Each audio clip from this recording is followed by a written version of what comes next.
एक एथलीट वृत्ति रास्ते पर जिसका व्यास 200 मीटर है। व्यास कितना है? 200 मीटर है। व्यास जो होता है वो वृत्त की सबसे बड़ी जीवा होती है जो वृत्त के केंद्र से होकर जाती है, और ये त्रिज्या का दुगना होता है। तो यहां पर ये जो व्यास है इसकी पूरी लेंथ कितनी दी गई है? 200 मीटर दी गई है। का एक चक्कर 40 सेकेंड में लगाता है। ये जो पूरा चक्कर मान लो बिंदु ए से चलना प्रारंभ किया इसने, तो ये पूरा एक चक्कर जो लगाएगा वो कितने सेकंड में लगाता है? 40 सेकंड में। यानी एक चक्कर लगाने में लगा समय जो हमें दिया गया है वो हमारा 40 सेकंड है। फिर बोला 2 मिनट 20 सेकंड के बाद वह कितनी दूरी तय करेगा और उसका विस्थापन क्या होगा? तो जो दूरी तय करेगा ये वृत्ताकार पथ पर तय करेगा, और वृत्ताकार पथ की जो लंबाई होती है वो परिधि कहलाती है।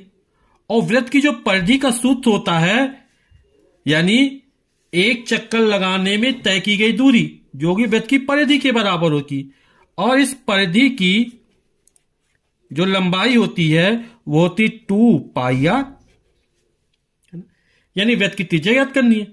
हमें व्यास दिया है 200 मीटर, तो व्यास का आधा कर दें, त्रिज्या निकल आएगी हमारी। तो यहां पर 2 पाई का मान होता 22/7 आर। इस 200 में 2 का भाग कर देंगे, ये डायमीटर डी बराबर हमारा 200 मीटर है, तो आर बराबर हो जाएगा 200/2 यानी कि 100 मीटर। यानी जो वृत्ताकार पथ की त्रिज्या यानी ओ ए की जो लंबाई होगी वो हमारी 100 मीटर होगी। तो यहां पर हमने इसकी वैल्यू 100 रख दी। तो 22 दूनी 44, 44 में 100 का 4400 हो जाएगा, यानी 4400/7, और ये लंबाई है तो इसका जो मात्रक होगा वो हमारा मीटर होगा। हमें एक चक्कर पूरा करने में जो लगा समय वो 40 सेकंड है, और हमसे ये पूछ रहा है कि 2 मिनट 20 सेकंड के बाद। तो 2 मिनट 20 सेकंड हमारा कुल समय है। हम जानते हैं कि 1 मिनट में 60 सेकंड होते हैं, तो 2 मिनट में 2 गुणे 60 और प्लस ये 20, तो 60 दूनी 120 और 20 जोड़ देंगे हो जाएगा 140 सेकंड। यानी हमें ज्ञात करना है कि 140 सेकंड में वो कितनी दूरी तय कर लेगा। एक चक्कर पूरा करने में लगा समय 40 सेकंड है, तो हम क्या करेंगे, 140 में 40 का भाग कर देंगे तो पता चल जाएगा वो इस वृत्ताकार पथ पर या वृत्ताकार रास्ते पर कितने चक्कर लगा रहा है। तो हम चक्रों की संख्या निकाल लेते हैं। कुल समय हमारा 140 सेकंड है, एक चक्कर पूरा करने में लगा समय 40 सेकंड है। 140 में 40 का भाग कर 0 से 0 कट जाएगा, 2 दूनी 4, 2 सत्ते 14, ये निकल आएगा 7/2, यानी कि 2 तिया 6, 1 शेष बचा, 3 सही 1/2, यानी कि 3 पूरे चक्कर लगाएगा, 1 आधा चक्कर लगेगा हमारा 3.5 चक्कर। एक चक्कर में चली गई दूरी जो हमारी है 4400/7 मीटर है, तो 3.5 चक्कर में कितनी हो जाएगी, तो 3.5 के इसमें गुणा कर देंगे तो 2 मिनट 20 सेकंड में तय की गई दूरी हमारी निकल आएगी। तो चली गई कुल दूरी हमारी 3.5 चक्कर है, और एक चक्कर में जो दूरी है वो 4400/7 है हमारी।